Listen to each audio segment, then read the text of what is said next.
Morning and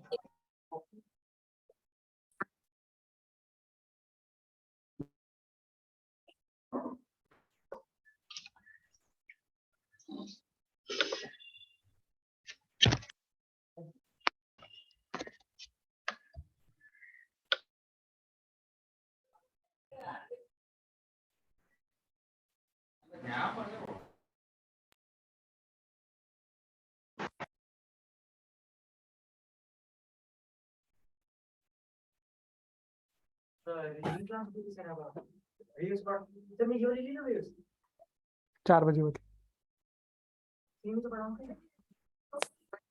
4 बजे वाली था।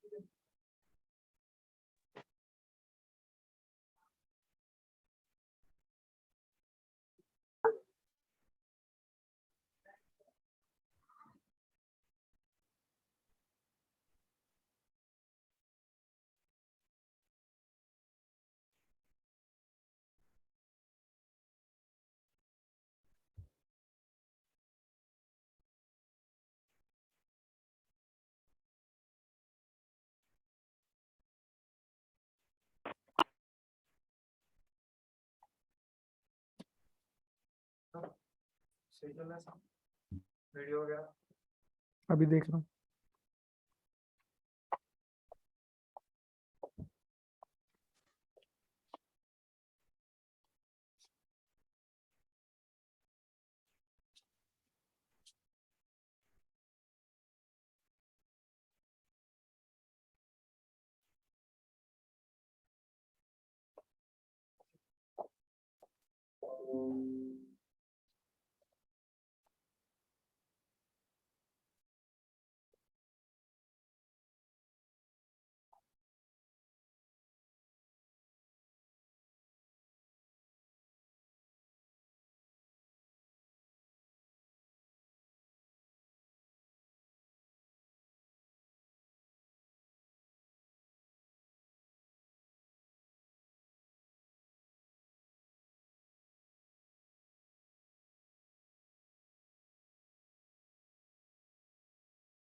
Hello kids, can you hear me? Yes, sir. Good afternoon. आप सबको आवाज आ रही है मेरी? yes, sir. Yes, sir. All right. क्या हाल चाल है? All good? एकदम बढ़िया. एकदम बढ़िया. Okay. I hope last lecture में मैंने आपको थोड़ा सा जो होमवर्क दिया था आपने वो ट्राई किया है. Have you tried that? Yes, sir. Yes, sir. Yes, sir. बने आपसे क्वेश्चंस कि नहीं बने? बने sir. Yes, sir. बने. आई होप सारे क्वेश्चंस देख के आपको सब लग रहा होगा कि सब कुछ हमने पढ़ा हुआ है. Everything is known to us. Yes. Yes. तो एक दो क्वेश्चन Sir, doubt, sir. हाँ, आई नो एक आध दो चार सवाल ऐसे होंगे कि जो नहीं बन रहे होंगे, बट क्या मैं ये मान सकता हूँ कि जितने भी क्वेश्चंस दिए थे 90% of the questions you were able to do it? हाँ sir, yes sir. Yes, sir. Okay, So- चलो। That हाँ। you will send the diagram of the questions which were unclear. Like the diagram was unclear, one or two questions. So you said you send the diagram of that. I think one of the students sent it already. एक बच्चे ने भेजा था।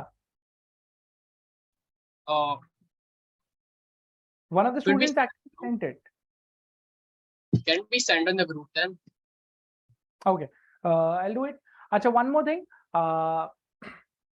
I'll give you some more questions to do, and I have asked the management that they'll keep a doubt class of yours. I think 1 hour of doubt class would be sufficient. Yes, Yes. Yes. 1 hour or more you need? 1 hour is 1 hour. तो 1 hour भी ज्यादा हो गया वो. ज़्यादा ही होगा. I think So half an when hour. would that be? When would that be? Next week. Half an hour or 45 minutes is more than sufficient. Yes. So you'll Yes. only be taking it, right? Yeah, I'll be taking it only. Huh. Don't worry. Right? So 45 minutes, half an hour. Let's do one thing. Let's keep it for 1 hour. अगर पहले rap हो जाएगा तो we'll wrap it up before. अगर ज्यादा time की जरूरत होगी तो we'll have that margin. Is that clear? Yes, Okay, sir. sir. अच्छा, एक चीज और है. I had to show you something. Okay, right? By today evening, just एक बार इसको देख लीजिए. I have made 3 assignments for you. This is assignment number 1. This is assignment number 2, and this is assignment number 3. All these assignments I shall be posting tonight in your group. इसकी soft copy almost prepared है. Just थोड़ा सा work बाकी है. I'll be posting this assignment of the group along with the questions that you have to attempt. तो by the time जब हम next class doubt class के लिए मिलेंगे, जो homework मैंने आपको दिया था वो आपको करना है. इस assignment में जो जो questions मैं आपको लिख के भेजूंगा कि this all questions you have to attempt, वो भी करके रखने हैं, so that you are with all the doubts by the time your doubt class is arranged. Is that clear? Yes. Right? उतना करके आपको रखना है. कोई दिक्कत इसमें? No sir. All right. Tell me, what ये कौन है भाई? GSP KGF light raised hand कौन है भाई ये? बेटा मैंने लास्ट क्लास में भी बोला था, फिर से बोल रहा हूँ कि ये स्पैम करने से कोई खास फायदा तुम्हें होगा नहीं. क्यों तुम टाइम खराब कर रहे हो अपना भी और मेरा भी? हैं? Anyways, we were discussing about the concept of Constructive, destructive. interference. We were discussing the concept of interference कि दो waves के बीच में अगर interference होगा, वो दोनों सुपर इम्पोज करेंगे तो जो रिजल्टेंट वेव बनेगी उसका एम्पलीट्यूड कैसे निकाला जाएगा? We know that is simple vector addition. उसका फेज कैसे निकाला जाएगा? अगेन वो भी वेक्टर से आ जाएगा.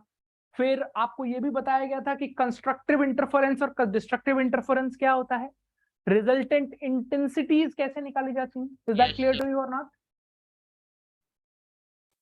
Yes. What is the maximum amplitude that we can receive via interference? A1 plus A2. Minimum A1 minus A2 का mod obviously. Maximum intensity that you can receive root I1 plus root I2 का whole square. Minimum is A1 minus root I2. condition for constructive interference. Phase difference between waves should be even multiple of pi. Condition for destructive interference. Phase difference should be odd multiple of pi. इतना याद है आपको कि नहीं याद है? याद है. कोई दिक्कत यहाँ तक? No. ओके, हेडिंग लिखो. Concept of path difference. Concept of path difference. Sir आपने एक टेबल बनाने बोला था और उसमें बोला था कि 5-6 लाइन छोड़ो, तो फिर हाँ वो वो part छोड़. खत्म हो गया. पॉइंट्स बचे हैं. हाँ वो हाँ, पॉइंट उसके छोड़ पॉइंट्स दिए ना. अभी बचे. हाँ वो पता है मुझे, पॉइंट छोड़े हैं ना अभी. हाँ हाँ वो क्यों छोड़े, उसको 4-5 लाइन छोड़ दो, 3-4 पॉइंट्स की जगह छोड़ दो, and then you write it down. वो क्यों छोड़े अभी आपको समझ में आ जाएगा. Don't worry. देखिए, concept of path difference and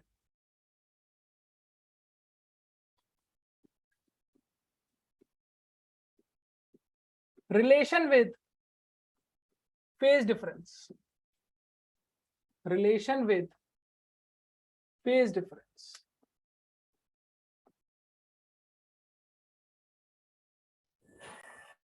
concept of path difference and relation with phase difference.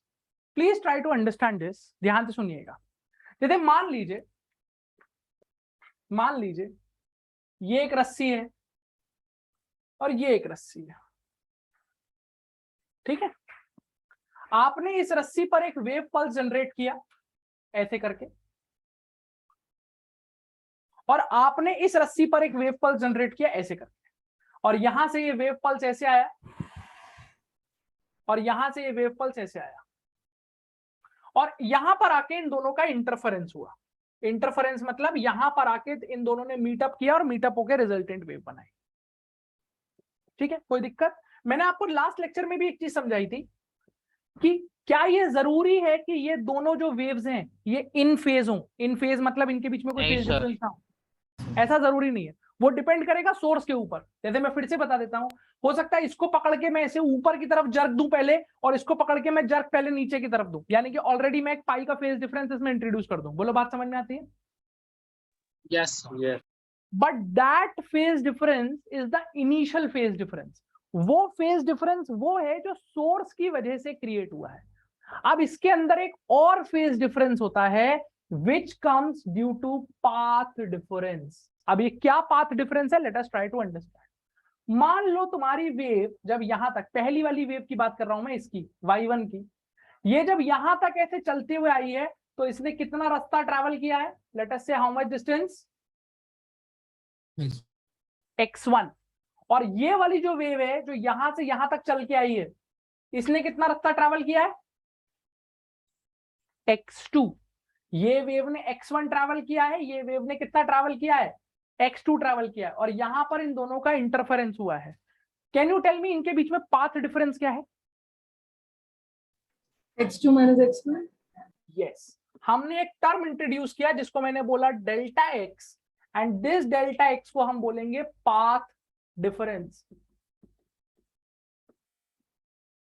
And मैं पीछे एक वर्ड और ऐड कर देता हूं. ये वर्ड मैंने क्यों ऐड किया है इसका रीजन आपको पता चलेगा जब हम ऑप्टिक्स पढ़ेंगे, wave optics. Geometrical path difference. भाई इसने x1 चला, इसने x2 चला, तो जहां पर इनकी मुलाकात हुई वहां पर इनके बीच में एक पाथ डिफरेंस एग्जिस्ट करता है which is x2 minus x1 का मॉड लिख सकते हो तुम, क्योंकि तुम्हें नहीं पता कि x2 बड़ा है x1 बड़ा है. राइट? कोई दिक्कत इस बात में? So isn't it the vector difference? Like, क्या बेटा? बेटा path is it- difference, distance का डिफरेंस ले रहे हैं, डिस्टेंस का difference. We are okay. Taking the difference of the distance, right? Okay, sir. Now understand this point. इस path difference की वजह से, due to this path difference, इन दोनों वेव्स के बीच में एक फेज डिफरेंस भी होगा. वो फेज डिफरेंस कैसे कैलकुलेट करेंगे वो समझने की आपको जरूरत है. ध्यान से सुनिए. आपकी पहली वेव यहां से चल के आई और यहां तक आई है. कितनी दूरी चल के आई है? x1. दूसरी वाली कितनी चल के आई है बेटा? x2. बताओ, फर्स्ट वेव की इक्वेशन अगर मुझे लिखनी हो, इस पॉइंट तक जो इक्वेशन आई है, I will write it down as a1 sin omega T minus k x1. कोई दिक्कत? Yes sir. सेकंड की, सर हाँ सर इधर इक्वल वेलोसिटी अज्यूम कर रहे हैं.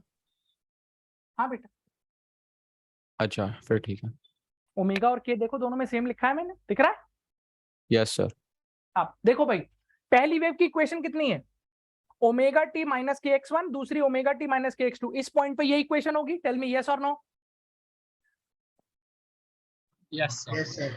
तो अब एक बात बताओ, क्या ये फेज एंगल है पहली वेव का और ये है फेज एंगल सेकंड वेव का? तो can you tell me what is the phase difference? What is the phase difference? क्या आप मुझे बता सकते हैं कितना फेज डिफरेंस है? K delta x. x2 minus x1.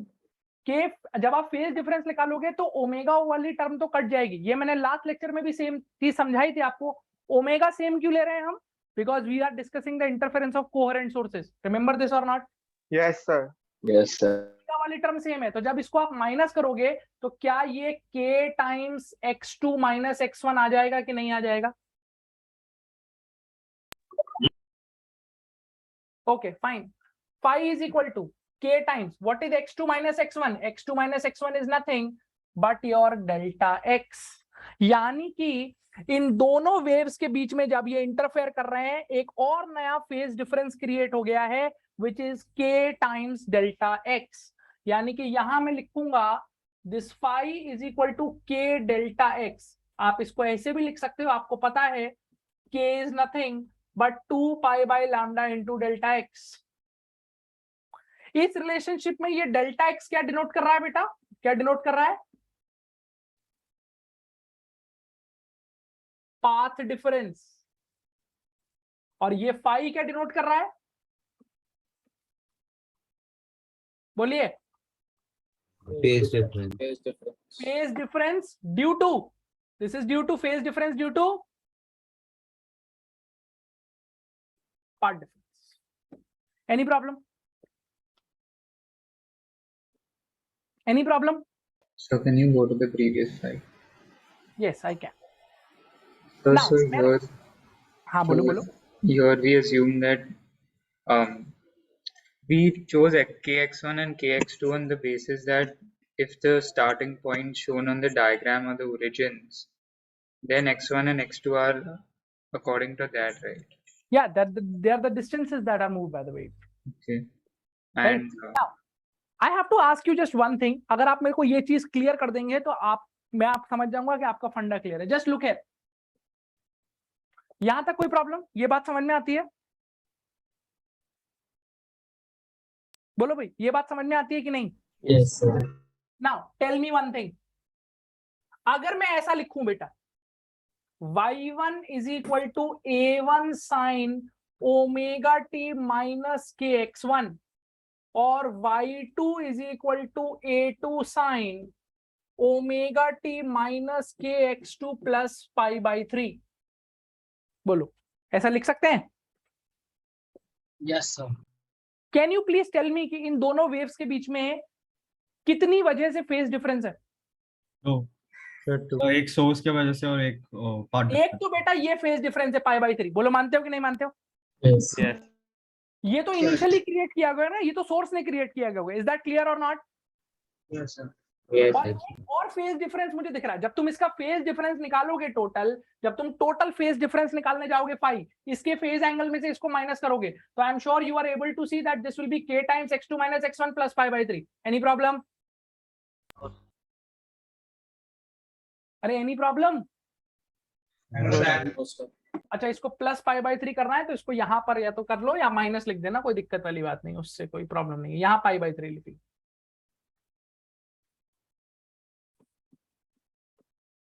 Right. ये फेज डिफरेंस आपके पास आएगा. इस फेज डिफरेंस के आपको दो कंपोनेंट दिख रहे हैं, एक कंपोनेंट ये और एक कंपोनेंट ये. दोनों में फर्क समझ में आ रहा है? ये पाई बाई 3 कौन सा फेज डिफरेंस है बेटा? सोर्स ने क्रिएट किया वो.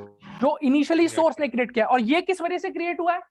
पाथ की वजह से. पाथ डिफरेंस की वजह से क्रिएट हुआ है कि पाथ अलग अलग चल के आई है वो दोनों वेव्स, इस वजह से ये क्रिएट हुआ है. क्या आपको ये बात समझ में आती है कि नहीं? Yes sir. तो जो भी फेज डिफरेंस पाथ डिफरेंस की वजह से क्रिएट होता है उसका रिलेशनशिप होता है 2 pi by lambda into delta x. क्या इसमें कोई प्रॉब्लम है? चलो अब एक चीज सुनो, ध्यान से सुनना. हम एक मैथमेटिकल अजम्पशन का भी इस्तेमाल करेंगे आगे, तो मैं चाहता हूं कि आप इसको अभी से समझ लें. आप मुझे एक बात बताइए, सोच के बताइएगा. ये एक लाइन है और ये एक लाइन है, एंड ये वाला जो एंगल बन रहा है ये बड़ा एंगल है. This is sufficiently large. अगर मैं बोलूं कि ये लेंथ x है, लेट अस से ये लेंथ x है, राइट, और यहां से इस पे एक परपेंडिकुलर गिरा दूं ऐसे करके, if I drop a perpendicular like this, क्या मैं ये अजम्पशन ले सकता हूं कि ये लेंथ भी x होगी? Sir No, sir. हाँ. Can I take this assumption? If it is अगर small बहुत enough छोटा है तो angle, एंगल पे ले डायरेक्टली नहीं कर सकते. हाँ, कब ले सकते हैं अजम्पशन? जब एक बहुत angle छोटा बहुत छोटा एंगल होता. ये वाला थीटा बहुत क्या होगा? छोटा. small. तो बेटा आगे चल के हम लोग इस काम को करेंगे. देखो ध्यान से, हम ऐसा मानेंगे कि यहां से एक वेव पल्स चलती हुई आई, यहां से एक वेव पल्स चलती हुई आई, और यहां पर दोनों ने इंटरफेयर कर दिया, इस पी पॉइंट पे दोनों मिल गए. यानी कि अगर मैं इसका ज्योमेट्रिकल डायग्राम बनाऊं तो एक वेव ऐसे आई और एक वेव ऐसे आई और ये यहाँ पे आके मिल गए such that this angle which is being formed here this is very very small. Now किस वेव का पाथ ज्यादा लग रहा है तुम्हें? दूसरी So वाली the lower wave. ऊपर वाली का वेव पाथ ज्यादा है कि नीचे वाली का पाथ ज्यादा है? नीचे वाली वाली का। तो मान लो ऊपर वाली ने कितना पाथ चला है? X.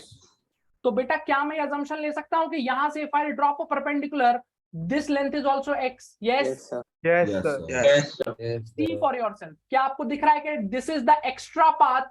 ये वो एक्स्ट्रा पाथ है जो सेकंड वाली वेव ने चला है। समझ आया? Yes, sir. Yes, sir. Yes, sir. इसको हम क्या मार्क कर देंगे? बोलिए Delta. Delta. क्या ये बात समझ में आई कि नहीं आई? Yes, sir. Yes, Yes, sir. sir. इसी डेल्टा एक्स की वजह से एक फेज डिफरेंस क्रिएट हुआ होगा and that phase difference will be given by 2 pi by lambda. Into Delta X. Delta X. So far so good. Yes, Yes, sir. sir. But you can do this only when you will take that assumptions कि ये जो interference हो रहा है, ये जो interference angle है, ये बहुत छोटा है। ये आप बाय डिफॉल्ट मान के चलोगे। ये बात समझ में आ रही है कि नहीं? Yes. Sir. ठीक है, प्लीज इतना लिख लीजिए पहले फटाफट जल्दी से। Quickly right this down.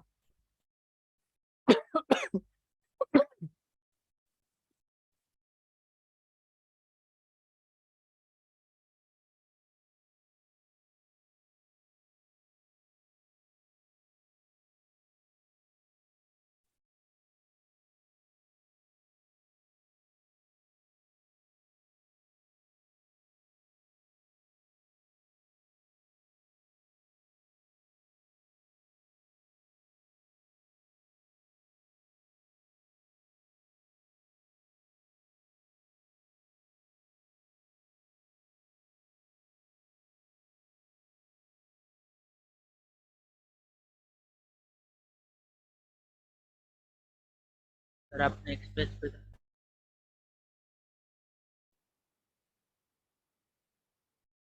Sir बाकी था बाकी था तो लिखो आराम से।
सर इस बार पेस का रिजल्ट कैसे था एडवांस में?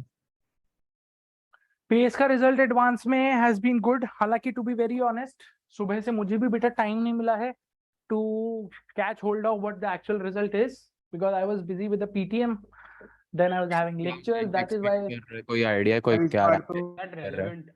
हाँ मतलब as expected will be having few ranks in top 100 as sure. Arnav की होगी rank, I am sure Ishan की होगी, जैनम की होगी। अब किसकी कितनी एग्जैक्ट रैंक आई है ये अभी तक मुझे नहीं पता चल पाया है। ओबेद की होगी, भूमिशा की होगी, देखते हैं किसकी क्या रैंक आई है। Let's see. सर इस बार तो ऑल इंडिया रैंक 1 ही 305 पर आ गई। इस बार का पेपर बेटा बड़ा डाइसी सा पेपर था। पेपर टफ नहीं था but paper was very lengthy. Sir 314 आया ना, मैं अभी से हाँ सॉरी 300। 314 आया है। मैं बता रहा हूँ ना सुबह से I am not able to catch hold of all this. बैठेंगे शाम को देखेंगे क्या हुआ, किसका क्या हुआ। अभी तो रिजल्ट्स कंपाइल हो रहे होंगे आई एम श्योर। हो गया, लिख लिया इतना? Yes. Yes, sir. ये और बना लो फटाफट। So the repeaters will get only 6 months to re-prep. Like it's like you just give it this year again. What? So the repeaters will have to give mains in 3 months again.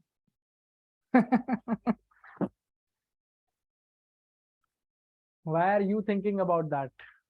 I didn't think of it. Someone told me, इसको repeat and then I was like, oh. बड़ा funny सा नहीं हो गया अभी? Examination pattern बड़ा funny नहीं हो गया ये? Yes, yes, sir. पहले मेंस दो, But to फिर the mains दो। technical issues भी तो sir. हाँ, बहुत सारे बच्चों को सर्वर इश्यूज हो रहे हैं, टेक्निकल इश्यूज हो रहे हैं, nobody is listening to them, कहीं पर सवाल ही लोड नहीं हो रहा है, students are wasting 5-10 minutes there.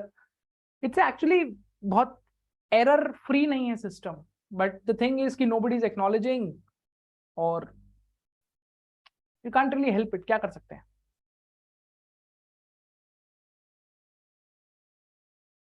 But it is actually become funny. Recently, I came across an article which said that NEP, that is National Education Policy, they are planning for a single test for all the entrance examinations. हाँ sir, वो पढ़ा तो JEE NEET और CUET. Yes, sir. JEE, NEET, CUET सबको एक में मर्ज कर देंगे like SAT, and हाँ, sir. then after हाँ, giving yeah. up that test, you can choose your field of study. हाँ सर, वो बट कैंसिल हो गया 2 साल के लिए, वो एजुकेशन मिनिस्टर ने बोला। हाँ, वो 2-2.5 साल 3 साल क्या, वो कभी भी नहीं आएगा, आना नहीं चाहिए, बाकी यू नेवर नो। ऐसा आइडिया प्रपोज ही कौन कर? सर बट इसका फायदा क्या होगा? लेकिन लाइक सेपरेट है तो डिफरेंट अच्छा ही है ना, लाइक सबको अपना अपना।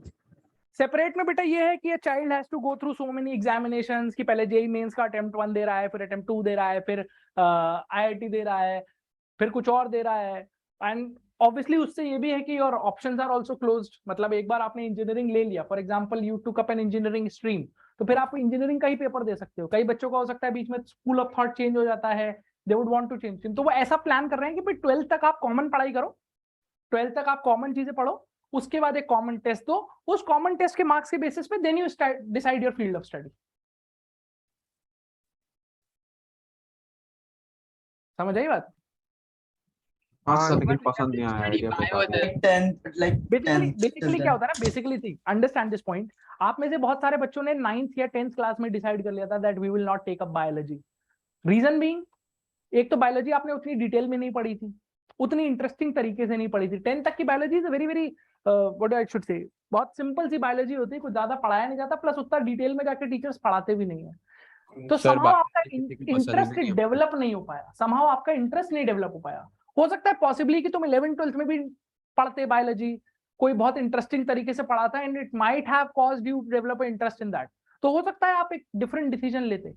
सेम गोज अदरवाइज, किसी बच्चे ने बायोलॉजी ले ली, बाद में उसे लगा कि नहीं यार बायोलॉजी में तो बहुत याद करना पड़ रहा है, there is a lot of memorising और ये नहीं हो रहा मुझसे, now I would want to go back to math stream, तो वो ऑप्शंस जो क्लोज हो जाते हैं ना, उसको ओपन करने के लिए ऐसा करने की कोशिश हो रही है। सर बट बायोलॉजी है ही बिल्कुल अच्छी होती नहीं है, तो क्या बोले? हाँ सर प्रॉब्लम ये कि आप नीट देने के बाद भी आपको और इतना पढ़ना पड़ता है, तब जाके एक अच्छी। मेरे सामने बोल रहा हो, कोई दिक्कत नहीं है, because I am an engineer my self, I can understand your emotions. किसी बायोलॉजी के बच्चे डॉक्टर के सामने मत बोलना ऐसी बात, गलत इंजेक्शन लगा देगा तुमको। सर आपने कहाँ से किया था engineering? I did my BTech from IIT BHU। कौन सा स्ट्रीम क्या था, कौन सा?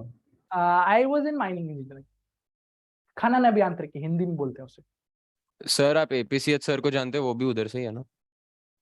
APCH पूरा नाम बता। अंकुर पांडे। अंकुर पांडे, विच बैच? सर उतना तो हमें नहीं पता। हाँ तो होगा, मतलब जानते होंगे मोरलेस, इधर उधर देखा होगा, मतलब ऐसे नाम सुन के तो नहीं समझ में आ रहा है कि I know him personally, but हाँ अगर BHU से ही है तो I would be knowing him somehow. Same batch नहीं होगा ना शायद, मतलब। हाँ ठीक है, चलो आगे लिखो। इतना लिख लिया, इतनी बात समझ में आ गई? Yes sir. तो अब एक चीज देखो, आपने एक टेबल बनाई थी, उस टेबल में आपने इधर क्या लिखा हुआ था? कंस्ट्रक्टिव इंटरफेरेंस, और इधर क्या लिखा हुआ था? Destructive interference. आपके पास एक कंडीशन अब और आ गई है, वो कंडीशन क्या आ गई है? मुझे पता है कंस्ट्रक्टिव इंटरफेरेंस के लिए जो फेज डिफरेंस होना चाहिए वो 2n पाई होना चाहिए। Yes Yes. बोलो भाई, यस और नो? Yes. और अब मैं इसको किसके बराबर कर सकता हूं बेटा? I can equate this to 2π/λ into delta x. तो 2π गेट्स कैंसल्ड आउट, मेरे को एक कंडीशन और मिल गई, delta x equals to n λ। यानी कि अब तक हम ये बोलते हुए आ रहे थे कि अगर दो वेव्स के बीच का फेज डिफरेंस पाई का इवन मल्टीपल है तो कंस्ट्रक्टिव इंटरफेरेंस होगा। लेकिन आज के बाद आप एक चीज और बोलोगे कि अगर दो वेव्स के बीच का पाथ डिफरेंस लैम्डा का इंटीग्रल मल्टीपल है, वेवलेंथ का इंटीग्रल मल्टीपल है, तो भी वो कंस्ट्रक्टिव इंटरफेरेंस की कंडीशन को ही बता रहा होगा। क्या ये बात समझ में आती है? So this is assuming that the normal phase difference is 0. Yes, this is assuming obviously that the initial phase difference which is created by the source is 0. Getting my point or not? Yes sir तो दोनों simultaneously apply होने पड़ेंगे sir, साथ में लिख लेंगे कि initial phase difference और delta x geometrical path difference. Yes, वरना फिर नेट एन लैम्डा के बराबर होना चाहिए। समझ आ रही बात? Yes sir. तो आप बोलोगे this has to be integral multiple of lambda. ऐसी डिस्ट्रक्टिव में क्या कंडीशन बना लेंगे? डिस्ट्रक्टिव में हमें पता है पाई कितना था, 2n+1 pi. Yes yes sir. And now I can equate this to 2 pi by lambda into delta x. Pi and pi gets cancelled out. Delta x comes out to be 2n+1 lambda by 2. 2n+1 lambda by 2 का क्या मतलब है? Odd multiple of lambda की odd multiple of lambda by 2? Odd multiple of lambda by 2. Odd multiple of lambda by 2. तो अगर path difference lambda का integral multiple है तो कंस्ट्रक्टिव इंटरफेरेंस होता है, लैम्डा बाई 2 का ऑड मल्टीपल है तो डिस्ट्रक्टिव होता है। ये भी आपको याद रखना पड़ेगा, जो टेबल बनाई थी उसमें ये नेक्स्ट पॉइंट पे जगह लिख लीजिए, इसीलिए जगह छोड़वाई थी आपको। राइट इट डाउन फटाफट। Are there any more points? Yes yes yes, we'll be adding those points. इसके बाद एक या दो पॉइंट की जगह छोड़ना, बस ज्यादा मत छोड़ना, but yes we will keep adding things to it. एक या दो पॉइंट्स की जगह आप छोड़ दो।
लिख लिया?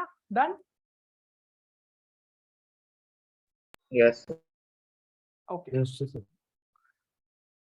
नेक्स्ट हेडिंग लिखिए, reflection and transmission of travelling waves. Reflection and transmission of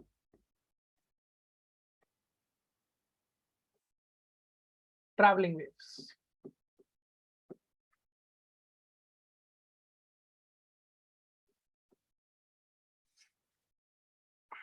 चलिए साहब, देखिए रिफ्लेक्शन और ट्रांसमिशन का मतलब क्या है। पहली बात तो मैं एक चीज बता देता हूं कि यहाँ जो वर्ड ये हम ट्रांसमिशन यूज कर रहे हैं ना, इसका अगर आपको आइडिया लेना है तो मोर और लेस आप इसको ऐसे मान सकते हो कि this is nothing but refraction. Light आपने थोड़ा थोड़ा पढ़ा है ना, रिफ्लेक्शन और रिफ्रैक्शन पता है कि नहीं? रिफ्लेक्शन का मतलब क्या होता है? रिफ्लेक्शन का मतलब होता है लाइट किसी भी बाउंड्री से टकरा के उसी मीडियम में वापस आ जाए, यानी कि energy comes back into the same medium. Refraction का मतलब होता है कि लाइट अपना मीडियम चेंज कर ले, यानी कि जो एनर्जी है वो किसी दूसरे मीडियम में प्रोपगेट हो जाए। यू नो दिस और not? Yes we have studied ray optics. You have already completed ray optics. Yes, so reflection and transmission का मोटा मोटा आइडिया आपको है कि रिफ्लेक्शन और रिफ्रैक्शन से हम क्या समझते हैं। अब आप यहाँ पे ये समझो कि बेसिकली हम क्या करने जा रहे हैं। लेट अस से मेरे पास एक इस तरीके का अरेंजमेंट है,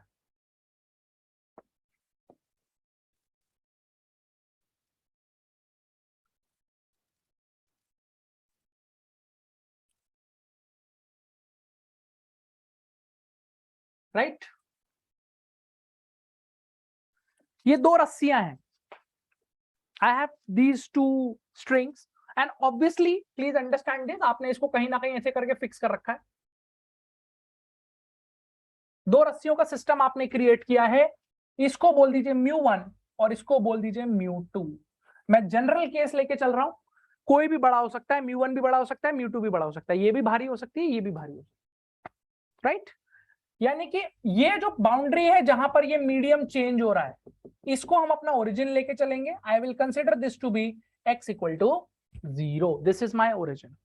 now what I have done here is just assume कि इस वाली रस्सी पर मैंने यहां से एक वेव पल्स क्रिएट करी है, इस रस्सी पर मैंने ऐसे करके एक वेव पल्स क्रिएट कर दी, जो वेव पल्स ऐसे करके आगे जाने वाली है, right. This wave pulse is going to go forward. मान लो ये वो वेव पल्स है जो यहां से ऐसे करके आगे जा रही है, ट्रैवल कर रही है, कितनी वेलोसिटी से, v1 वेलोसिटी से। इस वेव की इक्वेशन मैंने लिखी yi का मतलब this is the equation of the incident wave, ai sin omega t minus kx. What is ai here? ai is the amplitude of this incident wave, omega is the frequency, k is the angular wave number, which is 2 pi by lambda. Is that clear to you or not? Yes. Yes, sir. Now, आपने अभी अभी claim किया कि sir हमने ray optics पढ़ा हुआ है, मतलब हमने रिफ्रैक्शन पढ़ा हुआ है, तो फिर तो मुझे लगता है कि ये चीज बतानी नहीं चाहिए, बट फिर भी एक बार डिस्कस कर लेते हैं। बताइए सोच के, जब भी लाइट का रिफ्रैक्शन होता है, रिफ्रैक्शन का मतलब लाइट अपना मीडियम चेंज करती है, वो कौन सी प्रॉपर्टी है लाइट की जो चेंज नहीं होती? फ्रीक्वेंसी चेंज, वेलोसिटी सेम रहती है, फ्रीक्वेंसी नहीं चेंज होती है, नहीं चेंज होती, वेलोसिटी होती है। वेलोसिटी चेंज होती है हर मीडियम में, रेयर मीडियम में ज्यादा होती है, डेंसर में कम होती है, वेवलेंथ भी चेंज होती है, यस और नो? Yes sir. हाँ सर। हाँ सर, सिर्फ क्या फ्रीक्वेंसी नहीं चेंज सोर्स होता? पे Frequency चेंज। रीजन? सोर्स पे दोनों पे depend करती है। सोर्स पे डिपेंड करती है। अगर आप कॉमन सेंस से सोचो तो भैया फ्रीक्वेंसी का सिंपल सा मतलब है number of waves emitted in 1 second, yes और नो? Yes. फ्रीक्वेंसी का क्या मतलब है कि कितनी वेव्स एक सेकंड में क्रिएट हो रही हैं, हाँ या ना? तो यार तुम एक बात बताओ, एक बल्ब लेता हूं मैं, एक बल्ब को हवा में रखता हूं, और अगर वो हवा में रखने पे 1 सेकंड में 100 लाइट वेव्स एमिट कर रहा है, तो मैं पानी में रख के उसे जलाऊंगा तब भी वो 1 सेकंड में 100 लाइट वेव्स एमिट करेगा, यस और नो? यस हाँ सर। तो फ्रीक्वेंसी पे कोई फर्क नहीं पड़ने वाला, फ्रीक्वेंसी मीडियम से चेंज नहीं होती, वेलोसिटी चेंज होती है और वेवलेंथ चेंज होती है। इतनी बात मानते हैं आपके, नहीं मानते? यस ना क्या आपको ये भी पढ़ा दिया गया है रे ऑप्टिक्स में कि रियलिटी में ये होता है कि suppose this is a boundary which is separating two medium, this is medium 1 and this is medium 2, ये दो मीडियम है, ये बाउंड्री इसको सेपरेट कर रही है। अगर यहां से लाइट आ रही है ऐसे करके, this is your incident ray, तो रियलिटी में 100% रिफ्लेक्शन और 100% रिफ्रैक्शन कभी भी ऑब्टेन नहीं किया जा सकता। रियलिटी इस एनर्जी का कुछ हिस्सा क्या होगा? रिफ्लेक्ट बैक होगा, और कुछ क्या होगा भैया? Refract. Have you studied this और not? Yes. Yes, sir. It would be divided, some part would be reflected back and some part would be refracted back। तो ये जो रिफ्रैक्ट होता है इसी को हम ट्रांसमिशन बोल रहे हैं। ट्रांसमिशन मतलब दूसरे मीडियम में चली गई energy. So far so good? Yes sir. Okay, tell me, reflection में कोई प्रॉपर्टी चेंज होगी क्या? रिफ्रैक्शन में प्रॉपर्टी चेंज होगी? Yes. तो अब इसी एनालॉजी को बेटा यहां लगाओ और टेल मी, अगर इस रस्सी पर मैंने ऐसे करके एक वेव पल्स भेजी, ये वेव पल्स ऐसे चल रही है, चल रही है, चल रही है, चल रही है, चल रही है, ये जो x इक्वल टू 0 वाला पॉइंट है, क्या यहाँ पे मीडियम चेंज हो रहा है? This is a medium boundary, yes और नो? यस सर, जरा सा ट्रांसमिट होगा और जरा रिफ्लेक्ट होगा। इस एनर्जी का कुछ हिस्सा पलट के वापस इस रस्सी पे आ जाएगा, कुछ हिस्सा आगे चला जाएगा। That means some part would be reflected, some part would be transmitted or refracted into the other medium. Is that clear to you or not? Yes. Yes. Right? तो हम ये कह रहे हैं कि कुछ पार्ट रिफ्लेक्ट होने जा रहा है, रिफ्लेक्शन, कुछ पार्ट ट्रांसमिट होने जा रहा है। Now use your brain and tell me, ध्यान से सुनना, आराम से सुनो। मान लो यहां से एक वेव रिफ्लेक्ट हुई ऐसे करके, समथिंग लाइक दिस, ये वेव रिफ्लेक्ट हो गई, तो ये जो रिफ्लेक्टेड वेव वापस जाएगी, इसकी वेलोसिटी क्या होगी? सेम हो गया सेम हो अपोजिट डायरेक्शन में वेलोसिटी सेम हो गया ना V1? क्यों? क्योंकि रस्सी में टेंशन भी उतनी है और इसका म्यू भी सेम है, सेम ही रस्सी पे चल रही है ना दोनों वेव। यस, हाँ। इसका फ्रीक्वेंसी भी सेम रहेगा और इसका वेवलेंथ, इसका वेवलेंथ Same. सेम रहेगा। तो how can you write Y R? How can you write Y R? बोलो। So A1 minus a sin omega t plus kx. plus k AR sin omega T plus K x. पहली चीज आपको ये समझ में आती है कि इसका एम्पलीट्यूड चेंज हो गया होगा। yes sir. रीजन, ये इंसिडेंट वेव की जो एम्पलीट्यूड था वो एनर्जी दो हिस्से में बंटने जा रही है, कुछ रिफ्लेक्ट हो रही है, कुछ आगे जा रही है, तो amplitude would B change. Omega मैंने सेम रखा है, फ्रीक्वेंसी सेम है, मीडियम से कोई लेना देना नहीं है। के भी सेम रखा है क्योंकि ये सेम मीडियम में लौट के आ गई है। माइनस का सिंपली प्लस इसलिए कर दिया है क्योंकि डायरेक्शन रिवर्स हो गया। So far so good. Yes sir. Okay, now हम बात करते हैं कुछ पार्ट ट्रांसमिट हो गया, कुछ पार्ट ये ट्रांसमिट हो गया, ये ट्रांसमिट होकर आगे जा रहा है। ये बेटा V1 स्पीड से जाएगा कि V2 स्पीड से जाएगा? V2 हाँ सर, स्पीड से जाएगा। तो यहाँ बेटा जो इक्वेशन होगी ट्रांसमिटेड वेव की YT, उसको कैसे लिख सकते हैं?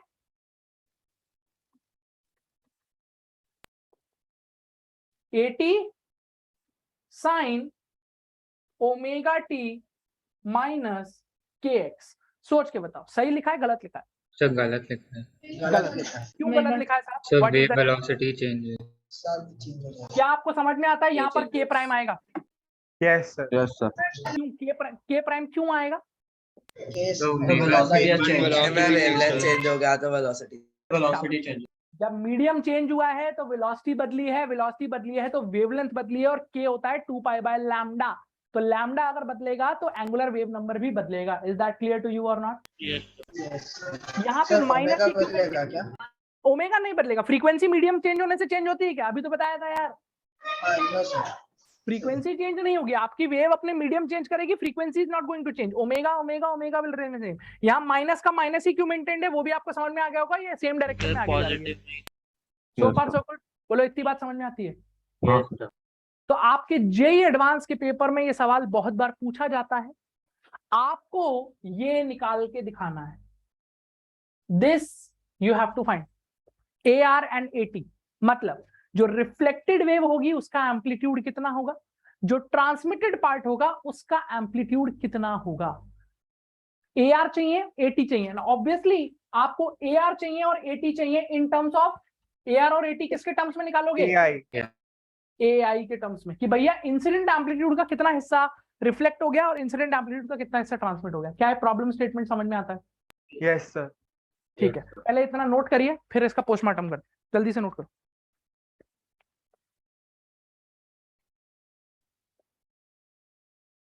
सर यहाँ पे मतलब जो हम A का फाइंड आउट करेंगे सर, AR और AT एनर्जी कंजर्वेशन से करेंगे। तो बेटा एक बात बताओ, तुम्हें कितनी चीजें चाहिए? चलो अब मैं तुम्हें एक हिंट देता हूँ, मैं तो इनफैक्ट तुम्हें 5 मिनट देता हूँ, तुम लड़ो जरा बैठ के। How many variables do I need to find out? 2. I want AR and AT. Yes. So you need two equations. So I need 2 equations. एक इक्वेशन तो हर बच्चे को क्लिक हो गई कि सर एनर्जी कंजर्व कर देंगे, इंसिडेंट वेव की जो एनर्जी होगी वो रिफ्लेक्टेड प्लस ट्रांसमिटेड के बराबर कर देंगे। इतनी बात तो सबको समझ में आ रही है कि नहीं आ रही? Yes sir. एक इक्वेशन वहां से आएगी, दूसरी कहां से निकालोगे? अगर तुमने दूसरी फाइंड आउट कर ली तो तुम्हारा काम खत्म हो गया। सोचो क्या करना है, 2 मिनट का टाइम दे रहा हूँ, करो सोचो। Just think how will you find out AR and AT। एक इक्वेशन तो बिल्कुल हर बच्चे के दिमाग में क्लियर है कि सर आंख बंद करके एनर्जी कंजर्व कर दो। तो एक तो आपने बिल्कुल सही कैच किया है कि एक तो एनर्जी कंजर्वेशन लगा देंगे, वो ठीक है। दूसरी सोचिए क्या लगाएंगे? सर जैसे रे ऑप्टिक्स, स्नेल्स लॉ या कुछ ऐसा कुछ loss of reflection, loss of refraction. नहीं नहीं, और सोचो। Sir momentum conserve.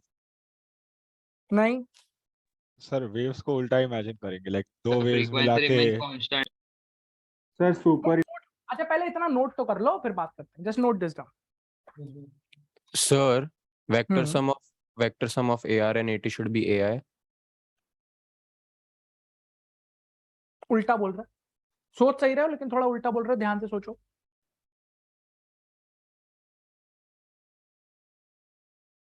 So if you superimpose the reflected and the transmitted, will you get the original? वैसे कुछ? This thing, आप सही सोच रहे हो, सही डायरेक्शन में सोच रहे हो।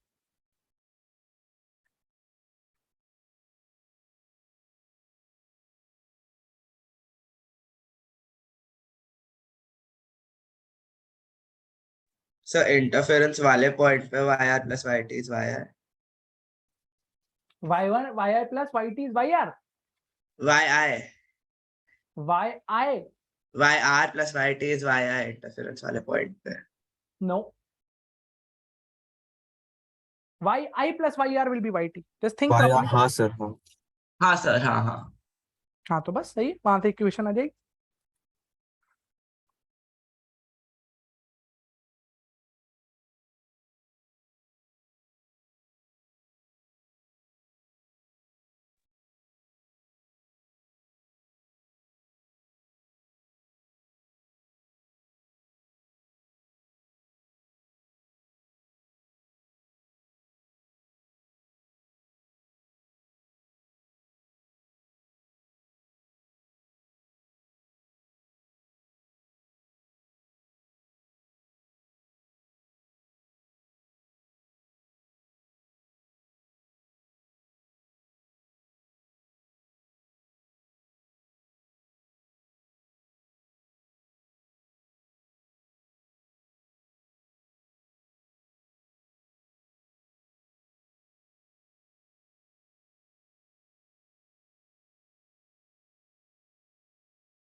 हाँ भाई डन.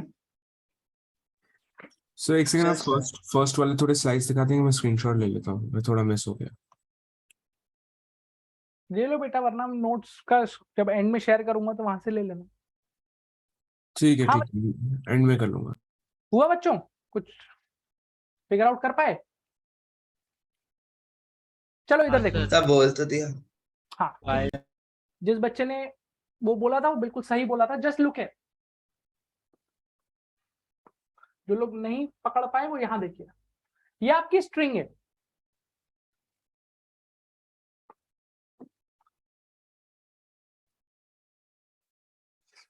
ये μ1 है, ये μ2 है, ये x इक्वल टू 0 है. आप इस वाले पार्टिकल को देखो, इस वाले पार्टिकल को जो 0 से जस्ट पहले वाला पार्टिकल है, इसको मैं पार्टिकल को 0 माइनस बोल देता हूं. और एक पार्टिकल अपन ये वाला देखेंगे जो 0 के जस्ट बाद वाला पार्टिकल है, जस्ट बाद वाला, इसको मैं 0 प्लस बोल देता हूं. बोलो बात समझ में आती है? ठीक है. अब आप एक बात बताओ, ये जो 0 माइनस वाला पार्टिकल है, ये वाला पार्टिकल, इसके डिस्प्लेसमेंट को कौन कौन सी वेव गवर्न कर रही होगी? Sir, can you repeat the Incident and Via and via. ये वाला जो पार्टिकल है x इक्वल टू 0 से जस्ट पहले वाला 0 माइनस, इसके डिस्प्लेसमेंट को कौन कौन सी वेव्स गवर्न कर रही होंगी? y incident and y reflected. Agreed और नॉट? यानी कि जो 0 माइनस वाला पार्टिकल है उसका जो नेट डिस्प्लेसमेंट होगा, that will be yi plus yr using principle of superposition. Do you agree with this or not? Yes, sir. बोलो भैया. Now tell me, how will you write yi? yi कितना होगा? AI sin ai sin omega t plus ar sin omega t. क्या आप सबको समझ में आया कि x वाली टर्म कहां गई? Yes, sir. अरे बेटा x equal to 0, x equal to 0 है. x इक्वल टू 0 से जस्ट पीछे वाला पार्टिकल दे रहा हूं ना, तो x ऑलमोस्ट 0 टेंड कर रहा है, तो उस इक्वेशन में x की जगह 0 डाल दोगे तो x वाली टर्म तो खत्म हो जाएगी, सिर्फ ये बचेगा. इज दैट क्लियर और नॉट? Yes, sir. तो यहां से y कितना आया बोलिए? A plus A. ai plus ar into Sin omega. Sine omega. बहुत अच्छी बात है. अब एक बात बताओ, ये जो 0 के बाद वाला पार्टिकल है, ये वाला 0 plus, look at this particle, इस 0 प्लस के डिस्प्लेसमेंट को कौन गवर्न कर रहा होगा? transmit. सिर्फ ट्रांसमिटेड वेव, यानी कि इसका जो y होगा वो yt के बराबर होना चाहिए, और yt का मतलब हो जाएगा this will B at sin omega t. Is that clear और not? Yes. Now, do you understand this point which I am writing down here? I'm sure you would understand. For continuity of string,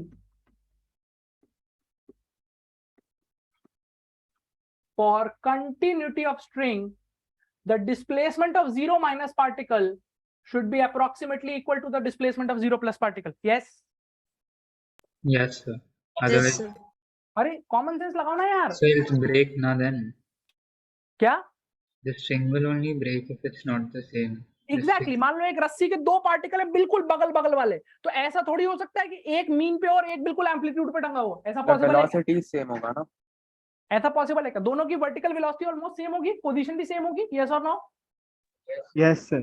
तो ये y coordinate जो y displacement है दोनों का same होना चाहिए. अगर मैं दोनों का सेम कर दूं तो मुझे यहाँ से क्या मिल जाएगा? मुझे मिल जाएगा ai plus ar into sine omega T should be equals to 80 times sine omega T. ये हो जाएगा कैंसिल. मेरे पास पहली इक्वेशन आ जाएगी ai plus ar is equal to what? ai plus ar किसके बराबर आ गया बेटा? 80. एक इक्वेशन आपने यहां से निकाल ली है, दूसरी कहां से निकालेंगे साहब? सर एनर्जी कंजर्व करेंगे. तो आइए जरा कंजर्व करते हैं. दूसरी इक्वेशन निकालने के लिए मैंने बोला कि अगर मैं एनर्जी कंजर्व करूं तो एनर्जी कंजर्वेशन मेरे को एक सिंपल सी चीज बताती है कि जितनी भी एनर्जी इंसिडेंट वेव लेके आई थी वही रिफ्लेक्टेड और ट्रांसमिटेड में डिवाइड हुई होगी. Yes yes. दैट मीन जो भी इंसिडेंट वेव का पावर होगा वो रिफ्लेक्टेड वेव के पावर प्लस ट्रांसमिटेड वेव के पावर के बराबर होना चाहिए. Yes yes sir. Yes Yes. Alright. Yes. Power का फॉर्मूला याद है आप में से किसी को? लास्ट लेक्चर में पढ़ाया गया था. The average or instant. Average on an average बोलेंगे ना. What is the power of Mu a square. Mu a omega square Mu a squared omega squared v. mu हाँ a square omega square v. यही था. Remember this. Yes. Focus है. बताओ initial power कैसे लिखोगे? बोलो इनिशियल पावर कैसे लिखोगे? Half mu a1 half mu a omega Mu 1. Half mu1 ai square omega square v1. Agreed? Yes sir. Sir. हाँ बोलो. सर इधर म्यू की जगह तो डेंसिटी आना चाहिए ना. हाँ वही. क्यों? म्यू मास पर लेंथ था ना. या तो बेटा म्यू बाय power- या तो इंटेंसिटी. इंटेंसिटी में आएगा. डेंसिटी पावर में म्यू था बेटा, Intensity में- इंटेंसिटी में रो आता था. अच्छा ओके. Yes sir. फॉर्मूले ढंग से याद करो प्लीज. रिफ्लेक्टेड वेव की पावर क्या होगी? सारे बच्चे देखो इधर. सर हाफ बट म्यू1 ही होगा. म्यू तो म्यू1 ही रहेगा. पक्की बात है. यस ar हो जाएगा. ar का स्क्वायर ओमेगा में कोई चेंज आएगा? नहीं सर. और v1 भी सेम. v1 भी सेम ही रहेगा क्योंकि उसी मीडियम में आई है reflected wave. Any problem? No sir. Plus transmitted के लिए हाफ म्यू की जगह क्या लगाएंगे? Mu two mu two 80 into 80 square omega into. Same रहेगा. क्या ये बात समझ में आती है? Yes sir. क्या क्या मैं काट सकता हूँ? सिंप्लीफाई करने में हेल्प करिए मेरी. हाफ ओमेगा भी कट जाएगा. Omega square. ओमेगा स्क्वायर उड़ा दीजिए साहब. बस? और कुछ? अरे और कुछ? नहीं इधर देखो ध्यान से. क्या मुझे ऐसा मिल रहा है कि mu1 into v1 into ai square is equal to mu1 into v1 into ar square plus mu2 into v2 into at square. Any problem? No. ठीक है. Just see the next step. ध्यान से देखिएगा. mu1 की जगह मैंने लिख दिया t by v1 का square. yes sir. Got it or not? अरे कहां से आया ये? एक फॉर्मूला और भी तो था ना वेव वेलोसिटी का. v square is equals to t by v. Under root T by mu. तो यहां से तुम म्यू को क्या लिख सकते हो? टी बाई वी स्क्वायर लिख सकते हो कि नहीं? yes sir. ठीक है. यहाँ पर म्यू1 की जगह तुमने लिख दिया T by v1 square into v1 into ar का होल स्क्वायर प्लस म्यू2 की जगह आपने लिख दिया T by v2 square into v2 into at का होल स्क्वायर. कोई दिक्कत वाली बात? So how is tension the same in both? बेटा एक चीज कॉमन लगाओ. इधर देखो जो तुमने दोनों रस्सियां कंसीडर करी हैं. Just look at this. ये जो आपने पूरी रस्सी ऐसे करके एक साथ कंसीडर करी है, इस पूरी रस्सी में टेंशन सेम नहीं होगी throughout? Yeah, that makes sense. Right. Horizontal plane में अगर मैं बात करूंगा तो इस पूरी रस्सी की Yes, tension horizontal plane. Yes. Same होनी चाहिए through out. Yes, sir. Yes, sir. तो क्या क्या कट गया? टी टी टी और कुछ? अरे और कुछ? So V1. का V1 V2 एनी प्रॉब्लम? बोलिए एनी प्रॉब्लम? ठीक है, क्या बचा हमारे पास? Please help me out. What are we left out with? What are we left out with? AI upon square by V1 is equal to AR square by V1 plus AT square by V2 plus AT square by A2 square by V2. Any problem? No, sir. अब बताओ मुझे क्या करना चाहिए? What should I do? Use the other equation. अब एक काम करते हैं, क्या मैं पूरी इक्वेशन को एक बार V1 से should I multiply the whole equation by V1? Okay. Just look here. अगर मैं पूरी इक्वेशन V1 से मल्टीप्लाई कर दूं, एक मिनट रुक जाओ बेटा, अगर मैं पूरी इक्वेशन को V1 से मल्टीप्लाई कर दूं तो यहां से V1 खत्म हो जाएगा, यहां से V1 खत्म हो जाएगा और यहां पर V1 by V2 आ जाएगा। इतनी बात समझ में आती है? यस। अब एक काम करो, इस AR को इधर लेके आओ। जब AR को इधर लेके आओगे तो ये हो जाएगा AI square minus AR square is equal to AT square into V1 by V2। Any problem? No No, sir. अरे any problem? No sir. How can you write down AI minus AR का हो AI square minus AR square? AI plus AR, AI minus minus AR. AI minus AR और AI plus AI plus AR. this is equal to AT square into V1 by V2. Now AI plus AR की value क्या हमें already पता है क्या? AI plus AR की value already हमें 80 पता है। इसका मतलब AI plus AR से ये यहाँ से एक 80 आप काट सकते हैं। बोलिए बात समझ में आती है कि नहीं आती है? यस। Yes, sir. तो जो आपके पास सेकंड इक्वेशन आ गई वो आ गई AI minus AR is equal to V1 by V2 times AT। This is equation number 2। Now tell me, क्या मेरे पास दो इक्वेशंस मौजूद है बच्चों? Yes sir. Yes, sir. एक इक्वेशन है AI minus AR is this much और एक इक्वेशन पहले ऑलरेडी मैंने क्या निकाली हुई है? AI plus AI AR is plus equal to 80। Is that clear और नॉट? Yes sir. क्या मैं दोनों को साइमल्टेनियसली सॉल्व कर सकता हूँ? Yes sir. बोलो यार। Yes, sir. Yes, sir. What are the two equations that I have? One equation is AI AI plus AR equals to दूसरी AI is minus AI minus AR is equal to how much? V1 by V2. V1 by V2 By V2 into 80। क्या best तरीका है इसको solve करने का? Add कर Add and divide. Add कर दो साहब। ऐड करके इधर क्या मिलेगा? 2AI 2AI is equal to V1 by V2 plus 1. is that clear or not? Yes sir. यहाँ से 80 कितना आएगा? What will be 80? Tell me. 2AI V2 by V1 plus V2. क्या 80 इतना आएगा बेटा? बोलो हाँ कि ना? Yes, sir. ये फॉर्मूला याद रखना है। This gives you the amplitude of transmitted wave. AR निकाल सकते हैं अब आप? Yes. AR निकाल सकते हैं? First, yes sir. कैसे निकालें? किसमें रख दें वैल्यू बताओ? first equation. AI plus AR. First equation में रख दो भैया। फर्स्ट इक्वेशन ये कहती है कि AR has to be equal to AT minus AI। AT की जगह ये रख दो उठा के 2V2 AI upon V1 plus V2 minus AI।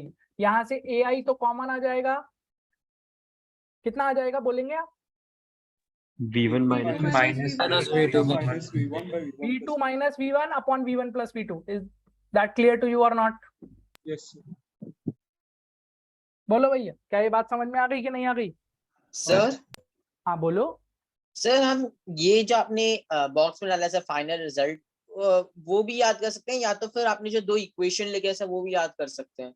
हाँ बेटा, बट आई वुड रिकमेंड कि दो जो इक्वेशन लिखी है वो याद करिए। समझ आई बात? ओके अगर सर। पूरा इतना डिटेल में बताया जा रहा है तो उसके पीछे कोई रीजन ही होगा ना, वरना मैं सीधे सीधे फॉर्मूला नहीं बता देता तुम्हें।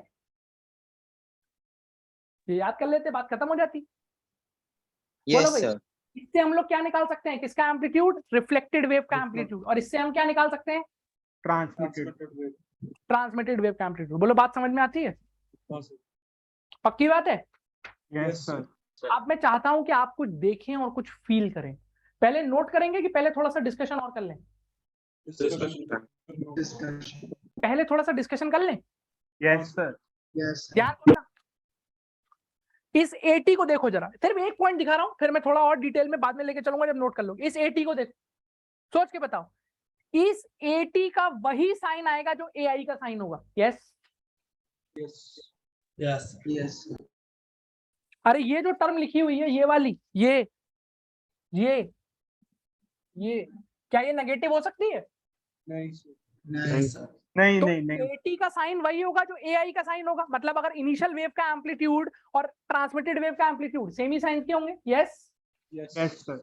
इसका मतलब जो ट्रांसमिटेड वेव है वो इनिशियल वेव के फेज में ही चलेगी, उसमें कोई फेज डिफरेंस नहीं होगा। नहीं आएगा। क्रिएट होगा। आप में से कितने बच्चों को ये दिख रहा है कि सर ये जो AR है, पहले ऐसा मान लो AI पॉजिटिव है, पहले ऐसा मान लो AI कैसा है? पॉजिटिव। पॉजिटिव। अब आप में से कितने लोगों को दिख रहा है ये AR जो है वो पॉजिटिव भी हो सकता है, नेगेटिव भी हो सकता है, depending on the speed of wave in the medium. हाँ सर, तो सेकंड रस्सी है वो कितनी डेंस है उस पर। एग्जैक्टली अगर V2 बड़ा हुआ V1 से तो AR पॉजिटिव आएगा, लेकिन अगर V2 छोटा हुआ V1 से तो AR कैसा आएगा बेटा? नेगेटिव। नेगेटिव का मतलब क्या होगा? नेगेटिव का मतलब ये होगा कि अगर Phase इनसे वेव जाएगी ऐसे तो आएगी ऐसे। कुछ समझ में आया कि नहीं आया? Yes sir. यानी कि कितने का फेज चेंज आ जाएगा उसके अंदर? पाई का फेज चेंज आ जाएगा ना यार। जो पार्टिकल अपने पॉजिटिव एक्सट्रीम पे था वो नेगेटिव एक्सट्रीम पे पहुंच गया, पाई का फेज चेंज आ जाएगा कि नहीं आ जाएगा? Yes sir.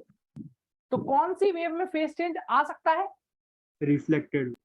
कौन सी वेव में नहीं आ सकता? ट्रांसमिटेड। क्या ये बात समझ में आई कि नहीं आई? यस अब हम वो सारे केसेस स्टडी करेंगे कि किस में फेज चेंज आएगा, किस में नहीं आएगा। We'll do the postmortem of this, but before that I would want कि आप इसको पहले अच्छे से पूरा तमीज से ढंग से नोट कर लीजिए। ये वाली स्लाइड आपने ऑलरेडी नोट कर रखी है? यस तो कुछ नोट करना नहीं है, यहां से शुरू करो। Just note this down.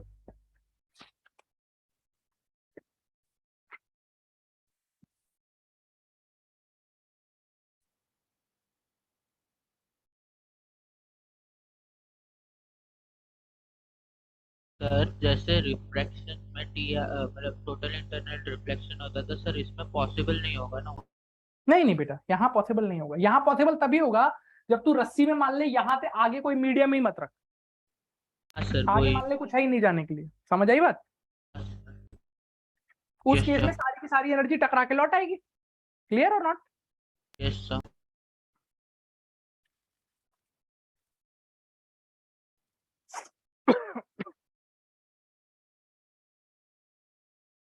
Sir ऐसे भी क्वेश्चंस पूछ सकते हैं ना सर कि कितना परसेंट एनर्जी ट्रांसमिशन में गया है, कितना परसेंट एनर्जी रिफ्लेक्ट हुआ है? बिल्कुल हाउ मच इनिशियल का कितना परसेंट ट्रांसमिट हुआ, कितना रिफ्लेक्ट हुआ, क्यों नहीं पूछ सकते भाई? सर तो फिर हमें पूरा डेरिवेशन भी समझना जरूरी हो जाएगा ना सर? हाँ बेटा, इसलिए पढ़ा भी रहे हैं।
लिख लिया?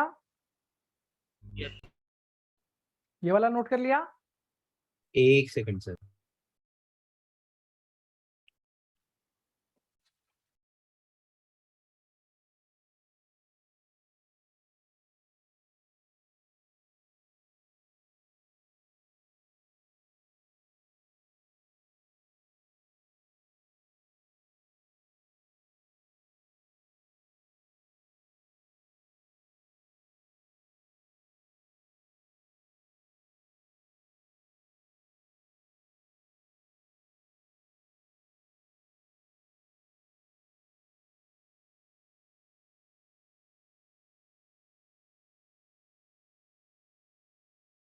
ये पे हो गया। हाँ सर।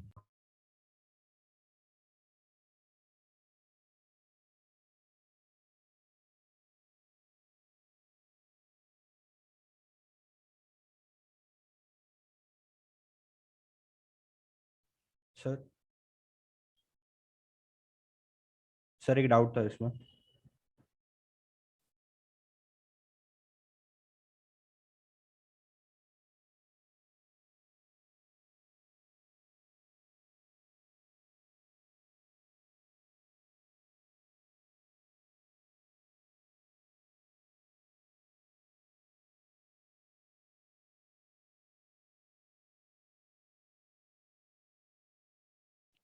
कर लिया बेटा? डन? 1 second. हाँ सर। अच्छे से लिख लो एक एक चीज। आपको यहाँ पे टर्मिनोलॉजीज क्लियर है ना, कहाँ हमने कौन सा म्यू कौन सी वेलोसिटी यूज करी है? हाँ सर। सिंपल। सर एक सेकंड सर इसमें एक डाउट था। हाँ पूछो। सर इसमें हम लोग ने डेरिवेशन में एवरेज पावर क्यों कंजर्व किया है? एनर्जी या फिर नॉर्मल लाइक एनर्जी पावर क्या, एनर्जी क्या होती है बेटा? सेम टाइम साइकिल में एनर्जी पावर इनटू टाइम ही होगी ना। अच्छा तो पावर से लाइक एनर्जी कंजर्व करके अलग रिजल्ट आएगा ना, ये उसमें जो D का नीचे टर्म नहीं dt है आएगा। वो कट हो जाएगा ना, d/dt का dt dt कट वाला हो पार्ट, जाएगा। dt का इंटीग्रल सेम टाइम में, बेसिकली सेम टाइम की एनर्जी कंजर्व कर रहा हूँ ना मैं। तो तुम ऐसे मान लो dt टाइम में एनर्जी कितनी होगी? dt टाइम की एनर्जी pi/dt होगी, है कि नहीं? अच्छा पर एनर्जी के फॉर्मूला में V का टर्म आएगा नहीं ना, तो रिजल्ट अलग आ सकता है ना उससे। नहीं आएगा, करके देखो। To add that instant conserve है। करके देखो, नहीं आएगा।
So done.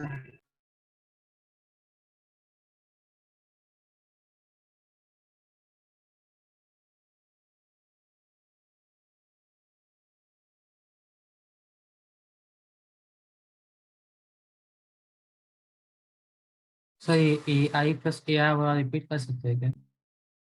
क्या बेटा, क्या है AI प्लस? AI और AT कट हो गया। बेटा AI प्लस AR आपने फर्स्ट इक्वेशन से डिराइव नहीं किया, AT। ये देखो, अच्छा हाँ ठीक है, राइट ठीक है। I just put the value, AI plus AR को AT से काट हाँ दिया sir. From equation 1।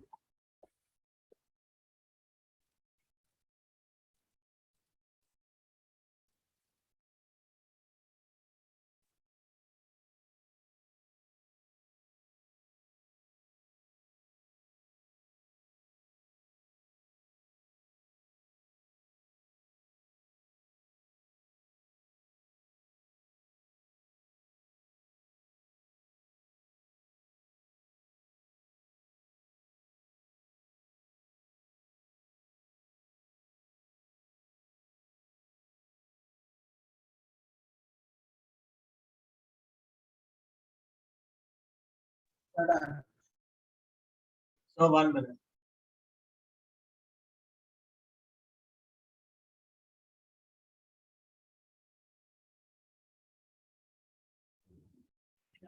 Sir hmm एक बार आप वो फेज वाला फिर से एक्सप्लेन कर सकते हो, क्या जो फेज वाला?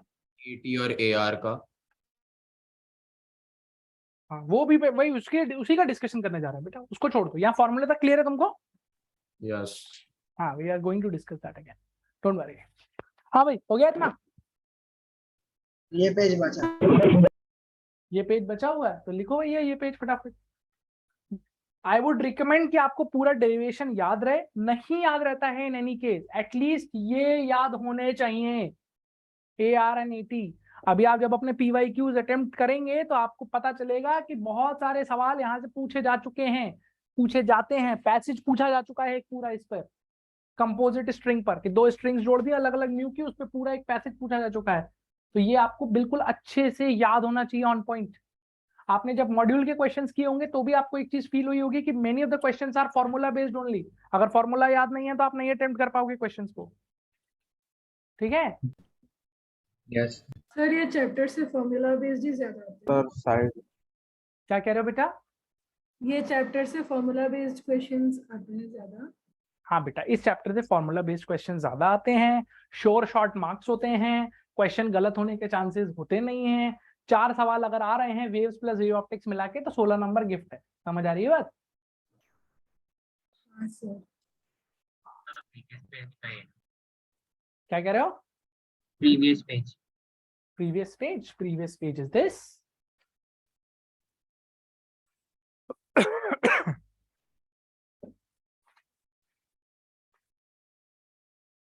None?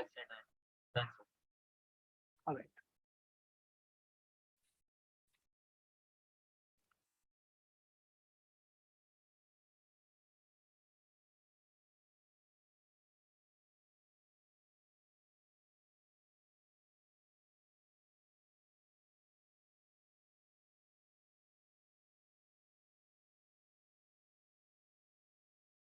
अरे हो गया इतना?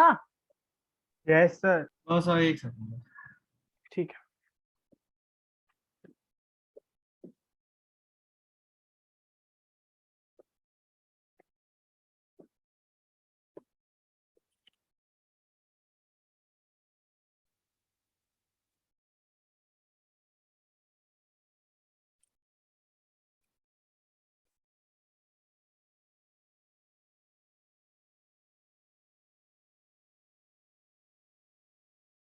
डन बेटा? Yes alright. देखिए किस तरीके के प्रॉब्लम्स आप इनकाउंटर करेंगे। मान लीजिए एक सिंपल सा क्वेश्चन उठाते हैं पहले तो, just to make up your concepts clear.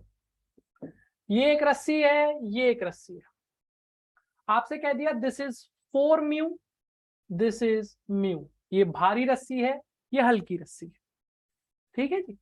यहां पर हमने एक वेव पल्स जनरेट करके छोड़ दी है, ऐसे करके, जो वेव पल्स ऐसे करके जा रही है, और आपसे कहा गया है कि जो इंसिडेंट वेव पल्स है उसकी इक्वेशन है a sin omega t minus kx, right? And this point is obviously x equal to 0, so don't worry about it. Incident wave pulse ऐसे करके हमने छोड़ दी है।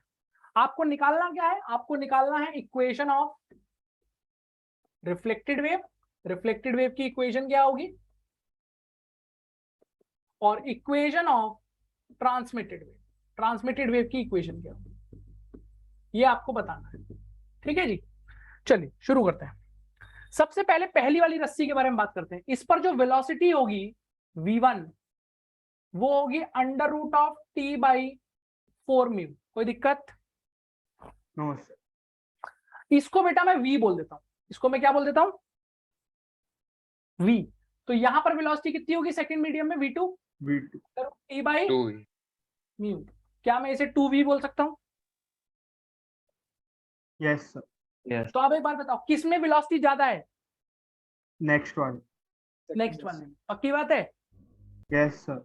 और अगर आप लाइट पढ़ के आए हो तो आपको इतना समझ में आना चाहिए कि मैं ऐसा बोल सकता हूं that this string is my denser medium and this is rarer medium. ये बात समझ में आती है कि नहीं आती है? Yes, sir. वेलोसिटी के आधार पर भी बोल सकते हैं, जिसमें वेलोसिटी ज्यादा होती है वो रेयर होता है.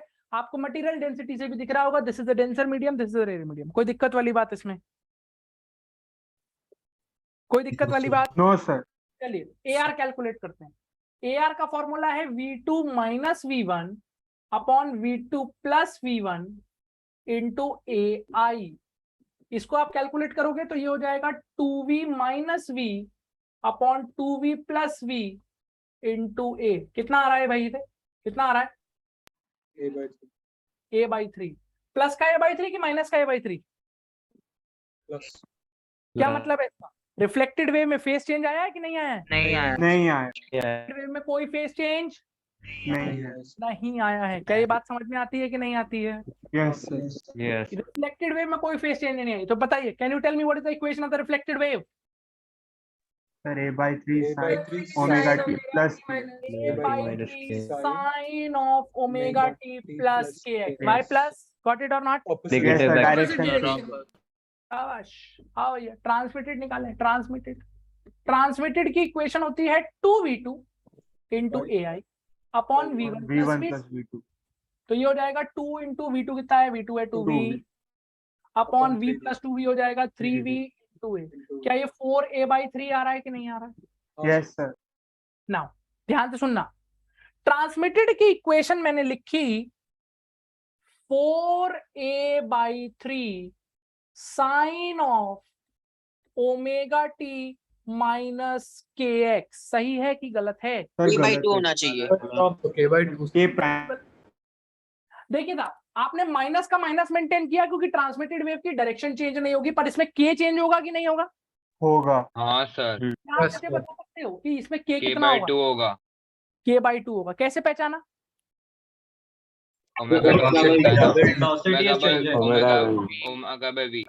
ऐसे बोल सकते हैं कि हम सबको पता है k होता है ओमेगा बाई v. ओमेगा दोनों में सेम है, जो ओमेगा यहाँ है वही ओमेगा यहाँ है, बट यहाँ पर v है, यहाँ पर 2v है. तो इसका k अगर ओमेगा बाई v है तो इसका k ओमेगा बाई 2v होगा कि नहीं होगा? Yes, sir. तो ये गलती मत करना, इसका ध्यान रखना. यहाँ पर k आएगा कि k/2 आएगा? K/2. K/2. नोट करो फटाफट जल्दी से, क्विकली.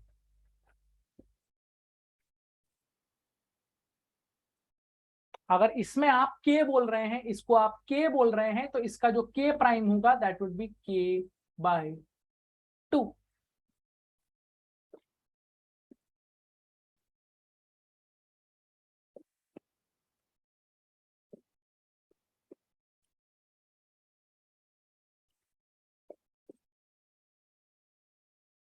आपसे पूछ लिया जाए क्वेश्चन देख के कि रिफ्लेक्टेड वेव क्या कोई फेस चेंज के साथ जाएगी, तो आपका आंसर क्या होगा? No. No phase change. मतलब अगर इंसिडेंट पल्स ऐसी आई है तो रिफ्लेक्टेड पल्स ऐसे ही चली जाएगी, कोई फेस चेंज नहीं आएगा. एम्पलीट्यूड घट जाएगा उसका ऑब्वियसली 1/3 टाइम्स हो जाएगा.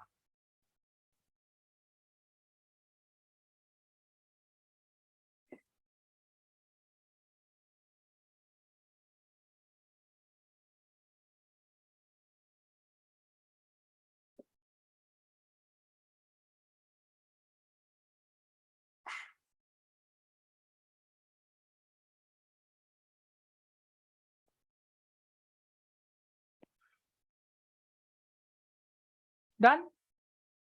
One second. नहीं Sir. लिखो लिखो जल्दी लिखो. Right it down quickly.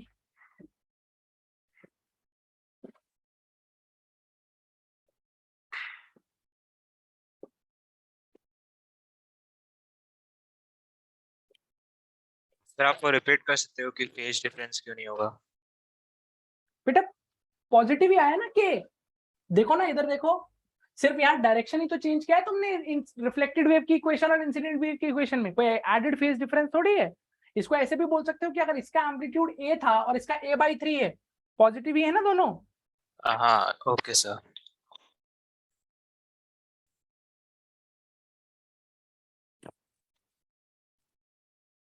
हो गया.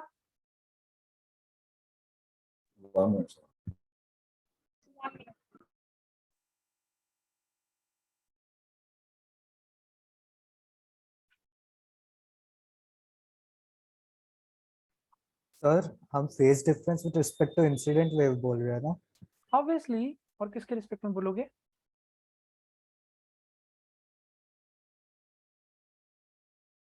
बढ़ जाऊं आगे? नहीं लिखा है अभी भी?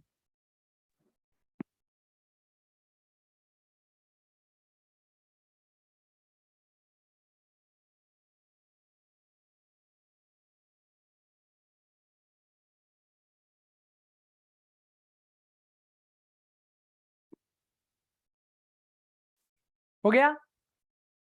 Yes sir. ओके, अब आप इसको ट्राई करिए तो आपके फंडे खुद से और क्लियर हो जाएंगे। ये एक रस्सी ले लीजिए म्यू, ये एक दूसरी रस्सी ले लीजिए,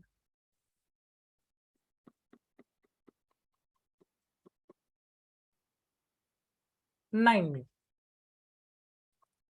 इस बार ये हल्की है, ये भारी है। यहां से एक इंसिडेंट पल्स दे दो ऐसे करके, और इंसिडेंट पल्स की इक्वेशन दे दी मैंने तुम्हें, ए sign omega T minus K x, positive x में चलती हुई इंसिडेंट वेव है। फटाफट फटाफट हम लोग बातें करेंगे। इसमें जो वेलोसिटी होगी v1 वो हो जाएगी √t/μ। कोई दिक्कत? इसको मैं v बोल देता हूँ। इसमें जो वेलोसिटी होगी v2 वो हो जाएगी √t/9μ। क्या मैं इसे v/3 बोल सकता हूँ? Yes sir. बिल्कुल बोल सकता हूँ। किसमें स्पीड ज्यादा है भैया? पहली वाली। तो अब ये पहला वाला किसकी तरह बिहेव कर रहा है? Rare medium. और दूसरा वाला किसकी तरह बिहेव कर रहा है? डेंसर। कोई दिक्कत? नो। नेक्स्ट ए आर निकालते हैं। ए आर होता है v2 minus v1 upon v2 plus v1 into amplitude of incident wave. v2 कितना है? v2 है v/3 minus v upon v/3 plus v into A. Can you tell me कितना आएगा ये? -a/2। How much? -a/2। -a/2। हाँ भैया, A R minus के साथ आया है कि नहीं आया है? Yes sir. Yes sir. Minus sign क्या बता रहा है? माइनस साइन डिफरेंस है कि अगर इंसिडेंट वेव ऐसे आई है तो जो रिफ्लेक्टेड वेव गई होगी वो ऐसे गई होगी कि ऐसे गई होगी? सर नीचे वाला। नीचे वाली गई होगी। Reflected wave would be pi out of phase. अब देखो, इसको मैं मैथ से भी प्रूव कर देता हूँ। क्या ए आर -a/2 आया कि नहीं आया? Yes sir. तो इससे हमको इस बात की फील आ रही है कि कितने का फेज चेंज आ गया? -π। तो आप मैथ से कैसे प्रूव कर सकते हैं? मैथ से कैसे प्रूव करेंगे? देखिए इधर अपने आप दिखेगा। अगर कोई मुझसे कहे कि रिफ्लेक्टेड वेव की इक्वेशन लिखिए तो मैं कहूंगा उसका एम्पलीट्यूड है -a/2 एज पर the calculation sine omega T minus K X का प्लस के एक्स हो जाएगा। बोलो एग्री कर रहे हो कि नहीं कर रहे हो? हाँ सर। Yes sir. और बेटा तुम सबने मैथ्स पढ़ी है कि नहीं पढ़ी है? यस सबने मैथ्स पढ़ी हुई x + π भी सेम है। तो बेटा अगर मैथ्स पढ़ी है तो इसको ऐसे लिख सकते हैं कि नहीं लिख सकते हैं? बोलो। लिख सकते हैं। Yes sir. यानी कि what is the amplitude? What is the amplitude of the reflected wave? a/2। ए का एडेड फेज डिफरेंस आ गया। हाँ सर। पाई का फेज डिफरेंस आ गया। क्या ये बात समझ में आई कि नहीं आई? Yes sir. यस। पाई का फेज डिफरेंस आता है। ट्रांसमिटेड की बात कर लें क्या हम लोग? हाँ सर। करिए। 80 बताइए, यहाँ निकाल लीजिए 80। 80 होता है 2v2/v2 + v1 इंटू ai। तो 2 इंटू v2 कितना है? v2 है v/3 into a upon v plus v/3। तो 2v/3 अपॉन 4v/3 हाउ मच?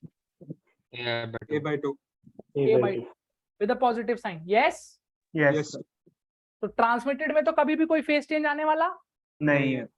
तो क्या आएगी ट्रांसमिटेड की equation? Amplitude would be a/2 sine of omega T minus K X. K same रहेगा, के चेंज करना पड़ेगा? चेंज करना पड़ेगा। करिए साहब, कैसे करेंगे के चेंज? वेलोसिटी तो के 3k हो जाएगा कि नहीं? Yes 3k sir. तो यहाँ पर 3k आ जाएगा। This is the equation for your transmitted. हाँ बोलो बेटा। Sir, is it possible कि the point of interference is not a mean position? What? In some possible way, the point of interference, is it possible for it to not be a mean position? This one? Yeah. Mean position of what? Vertical oscillation. हाँ. It will always be. अगर string horizontal है तो initially. So is there any way possible कि नहीं, मतलब कोई वे में हो सकता है कि नहीं होगा? नहीं, उसको मीन पोजीशन यही रखनी पड़ेगी पूरी और एक्चुअली जहाँ इंटरफेरेंस होता है वही मेन पोजीशन रहता है ना कंटिन्यूटी के लिए। हाँ भाई, इस टाइप का क्वेश्चन आएगा, कर लोगे पेपर में? बोलो, कोई दिक्कत? No sir. No sir. Pi का फेस चेंज कब आता है? Reflected wave. रिफ्लेक्टेड वेव में हाँ नहीं। सर। चलो इधर देखो, Negative. If V1 is greater than V2. Sir, rarer to denser में इंपॉर्टेंट पॉइंट्स जो आपको याद रखने as a standard result, paper में इतना टाइम नहीं होगा। इफ रिफ्लेक्शन टेक्स प्लेस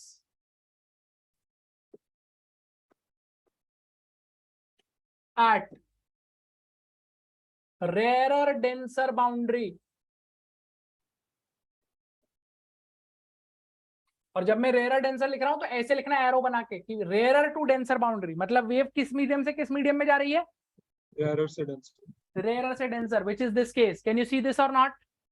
हाँ सर, फेज डिफरेंस आएगा उसमें। Result, reflected wave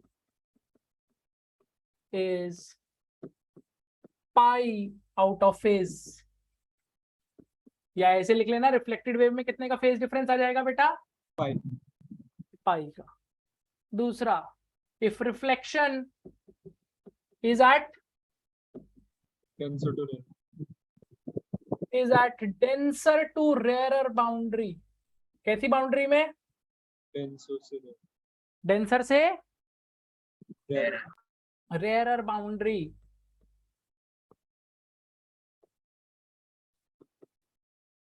no phase change in reflected wave. And third point, which is most important,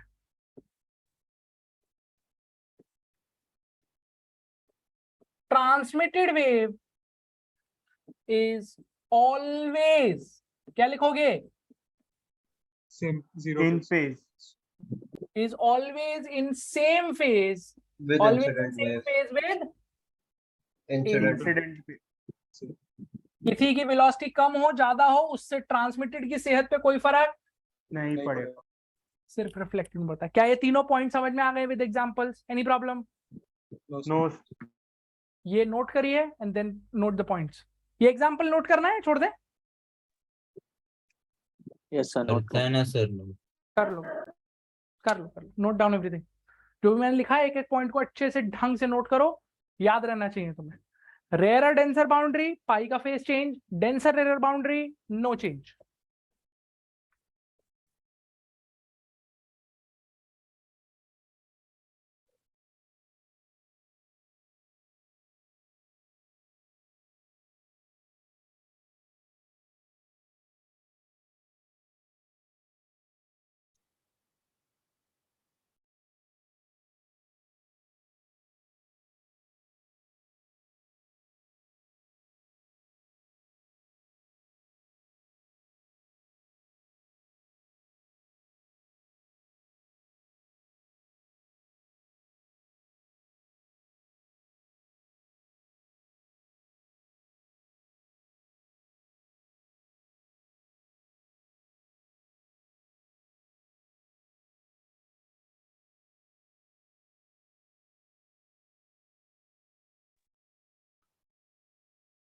So, हाँ बोलो।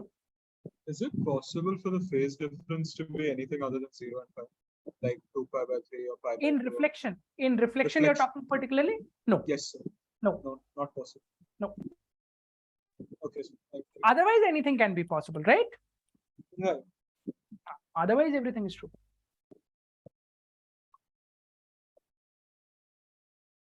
Have you noted this slide down? Can we move to the next one?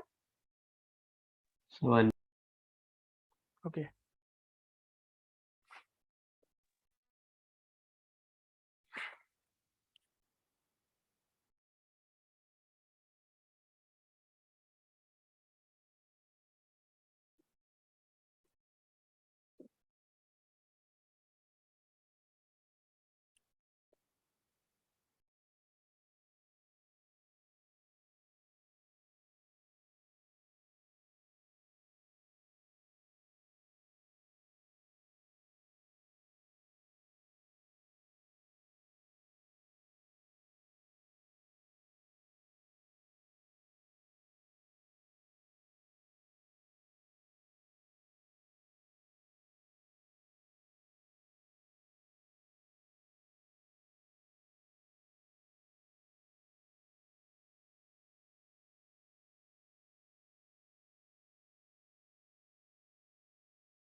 बोलो भाई, clear?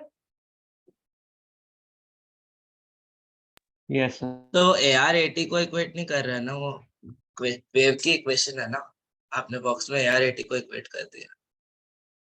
मैंने यार 80 को कहाँ equate कर दिया भाई? आपने AR को वेव इक्वेशन के इक्वल लिखा। ये यहाँ पे? हाँ तो ये AR की वेव इक्वेशन है, ये AT की वेव इक्वेशन है, इक्वेट का किया मैंने दोनों को। अलग है दोनों। No, sir, he's saying that it should be YR is equal to yes sir, 8A आपने by. Amplitude is equal to wave लिख दिया। अच्छा, sir. Oh okay okay, this should be YR and this should be YT, correct? Sir लेकिन आपको भी mechanics और electro ज्यादा पसंद आता होगा ना ये वेव से? किसको? मुझको? हाँ सर, so क्योंकि कंपैरिजन में काफी ज्यादा मतलब Obviously, see, mechanics is the backbone and spine of physics, right? Nothing compares to mechanics. After mechanics, it's electrodynamics, electromagnetism. My personal favorite topic is electromagnetism, right? But yes, कुछ topics ऐसे होते हैं जो आपके पेपर में आते हैं, आपको पढ़ने पड़ते हैं, you can't really help it, but at the end of the day अच्छी बात ये होती है ना कि आप उसको डेप्थ में जाके स्टडी कर सकते हो एंड श्योर शॉर्ट मार्क्स ले सकते हो वहां से। दीज आर इस तरीके के टॉपिक्स हो गए, चाहे वो वेव्स हो गया, चाहे वो SHM हो गया, चाहे वो प्रॉपर्टीज ऑफ मैटर हो गया, इस तरीके के topics are a bonus, they are cherry on the cake वाला फीलिंग। जैसे फॉर एग्जांपल रोटेशन है, तुम रोटेशन बेटा 20-24 लेक्चर पढ़ते होगे, आई एम श्योर 20 से 25 लेक्चर हुए होंगे आपके रोटेशन के। यस हाँ सर, राइट, इतना तुमने पढ़ा, मॉड्यूल सॉल्व किया, इरोडोव लगाओगे, सब कुछ करोगे, फिर भी इस बात की गारंटी नहीं है कि पेपर में तुम्हारा सवाल 100% सही हो जाएगा। यस। बात समझ में आ रही है कि नहीं आ रही है? यस। तो वो वाला पॉइंट है, वो रिस्क फैक्टर हमेशा वहां चल रहा है, बट अगेन क्योंकि उस चैप्टर से 8 से 9 सवाल पूछे जाते हैं एडवांस के पेपर में, तो वो डिजर्व करता है 24 से 25 लेक्चर, वो डिजर्व करता है उतनी डेप्थ में जाके उसका एनालिसिस करना। तो you will have to do it. इन टॉपिक्स में क्या होता है कि अगर आपने कोई भी टॉपिक छोड़ा नहीं है, अगर आपने सब कुछ पढ़ा है, जैसे मैं आपको एक चीज की गारंटी दे रहा हूँ, वेव्स का जो भी सवाल आएगा वो आज तक भी मेरे क्लास नोट से बाहर नहीं गया है, इस बार भी क्लास नोट से बाहर नहीं जाएगा। Just read the class notes, जो भी सवाल and assignments I am giving you, just do this, उसमें से आपको 16 नंबर का पेपर फॉर श्योर मिलेगा ही मिलेगा, फॉर श्योर। समझ आ रही है बात? Yes yes. चल हो गया इतना, आगे बढ़े। सर इसके बाद वेव ऑप्टिक्स भी आप ही ऑनलाइन में पढ़ाओगे ना? हाँ, वेव एंड वेव ऑप्टिक्स पूरा मैं खत्म करूंगा, उसके बाद कौन पढ़ाएगा मुझे नहीं पता।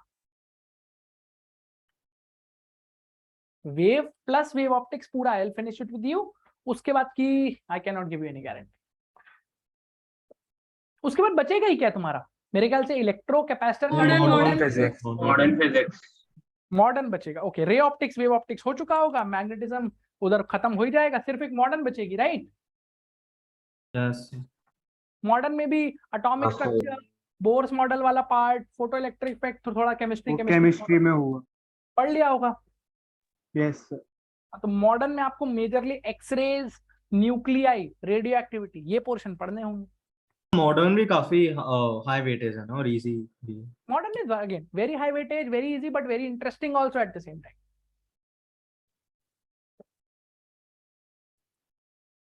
Have you noted this down? Yes, sir. No, sir. Just note this down quickly.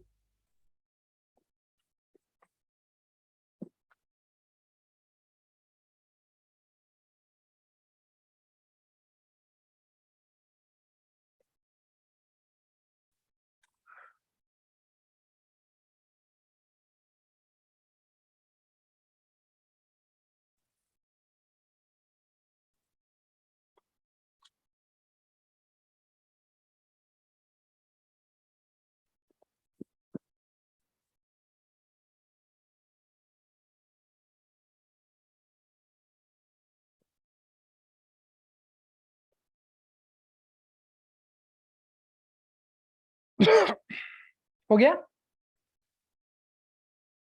Yes, sir. So it's the last one.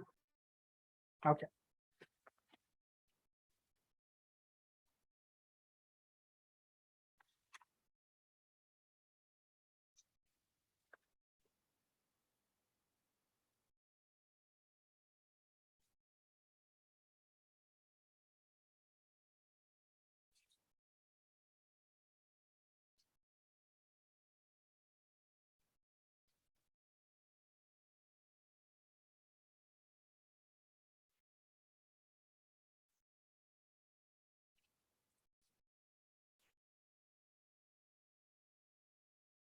Done?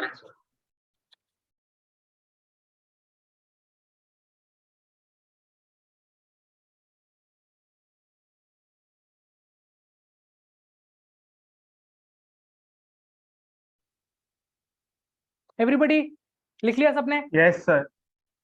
All right. I hope जो भी चीजें जो भी बातें आज हमने पढ़ी हैं, you are clear with each and everything? Yes, sir. Yes sir. All sorted? All clear?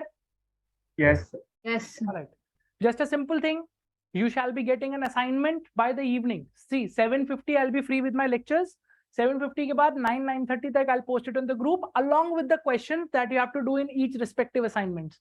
Please by the next class, जब तक आपकी डाउट क्लास अरेंज होती है, आपको जो मॉड्यूल से क्वेश्चंस दिए गए थे वो, जो असाइनमेंट में आज दे रहा हूँ वो सारे क्वेश्चंस करके रखिएगा, सो दैट जब हम डाउट क्लास रखेंगे you can utilize it completely. Is that clear to you? Yes, sir. Yes. Yes, sir. बोलो, क्या ये बात समझ में आती है? Yes, sir. Yes. Right? I hope you will be able to do that. बहुत ज्यादा होमवर्क मैंने आपको लास्ट टाइम भी नहीं दिया था. I think it was easy to do in 1 week. Yes. Right? Hardly 2-2.5 घंटे का होमवर्क था. बेटा पूरे वेव्स को पूरा मॉड्यूल कर लेना. Have you started doing HCV as of now? No. नहीं sir. No, No, sir. sir. आपने जो बुकलेट होमवर्क दिया था वो ठीक है. Oh. I'll give you the, then what I'll do is I'll add the questions of HCV that you can attempt as of now also in the homework. Will that be? Wave Will that खत्म हो be? गया. Sir, so one assignment and नहीं, booklet and homework. ऐसा किसी बच्चे ने कहा sir wave खत्म हो गया. नहीं बेटा, अभी तो वेव का ट्रैवलिंग वेव भी खत्म नहीं हुआ है. समझ आई बात? अभी पूरा स्टैंडिंग वेव बचा है, पूरा साउंड वेव बचा है, पूरा वेव ऑप्टिक्स बचा है, बहुत कुछ बचा है अभी. सर मेजर से पहले हो जाएगा ना? हाँ, आराम से. इस मेजर में आ रहा है क्या वेव्स आपका? हाँ सर. हाँ सर. हाँ तो वेव ऑप्टिक्स आ रहा है। Sir, TWT है. बार TWT है. कब है? 1st October. हाँ, तो उसमें वेव्स आ रहा है क्या? हाँ सर. हाँ हाँ, waves दिया हुआ. जितना भी वेव्स आप कंप्लीट करोगे उतना ही पोर्शन आएगा. Don't worry. Getting my point? Yes. Yes. Alright. So is that clear to everybody? जो भी आज पढ़ा अपन ने, all sorted? Yes. Yes. Alright. Just do the homework which I'll be sending you on the group, and next time I'm sure आपके time table में doubt class लग के आएगी. नहीं आएगी तो I'll call the management today कि एक डाउट क्लास पर लगा देंगे. 1 hour would be sufficient. मैं 1 घंटे के लिए बोल रहा हूँ.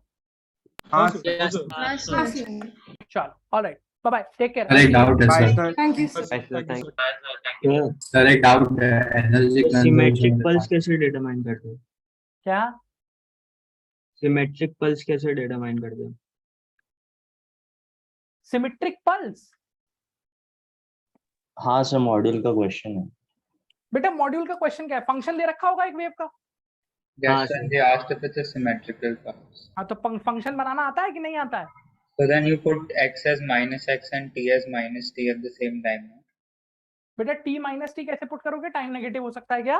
Oh yeah. Sorry. Time negative हो सकता है क्या? No. फिर टाइम नेगेटिव कर दोगे? ऐसा कर दोगे क्या?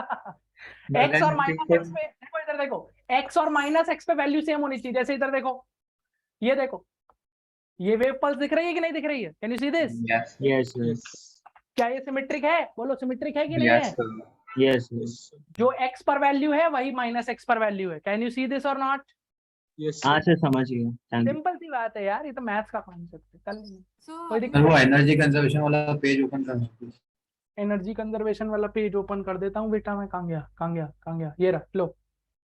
हाँ सर, सर, अब QR इसमें code से- रिफ्लेक्टेड हाँ बोलो. रिफ्लेक्टेड वेव की वेलोसिटी नेगेटिव होनी चाहिए ना, नेगेटिव ऑफ v1.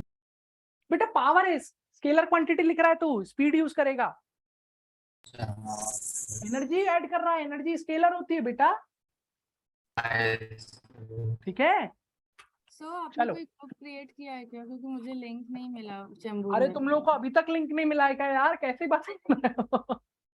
So मैंने आपको पर्सनल पे भी एक बार मैसेज किया था. ठीक, एक बार दोबारा करो बेटा. इतने बच्चे को पर्सनल टेक्स्ट आता है कि वो कई बार मिस आउट हो जाता है. Just text me again, right? So हाँ, आप एक और बार लिंक सेंड कर सकते हो क्या चैम्बूर वाले? Just text me again, I will send you, don't worry. ठीक है सर. सो QR कोड. क्यूआर कोड क्यों चाहिए? तुमने तो लिखा है ना कुछ, सब कुछ. Why do you need that?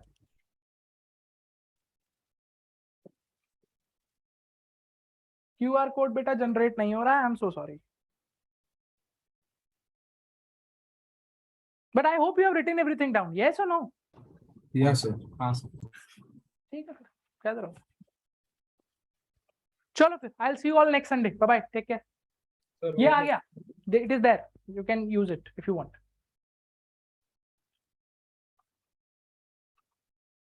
Thank you, sir. Bye, sir. Bye bye. Take care. Bye. Bye, sir.